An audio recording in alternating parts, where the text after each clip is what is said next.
siç bën me shumë familje, vetëm me familjen tonë, fillimisht kaluan në procesin e shpronësimit, pra të shpronësimit pothuajse total të familjeve tona, duke lejuar vetëm qëndrimin në një pjesë të shtëpive që qoftë gjyshim, qoftë edhe familja qezimit dispononte.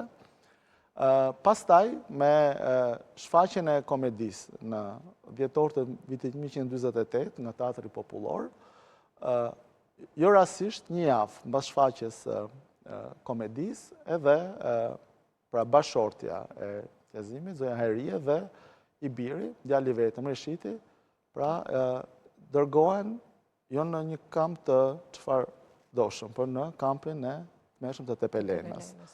Dhe madje për të vërtetës, Reshiti ka qenë ndër dëshmitarët e parë që ka folur për kushtet e tmerrshme të jetesës në atë kamp.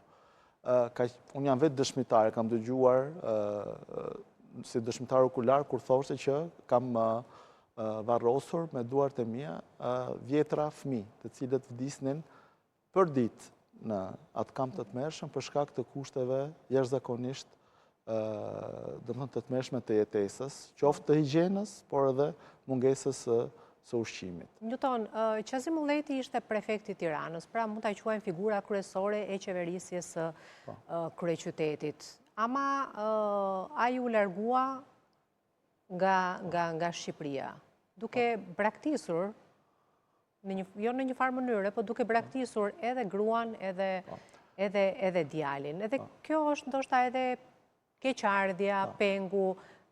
Reshiti është rritur, duke pasur parasysh edhe çfarë ndodhi me familjen, si u goditën.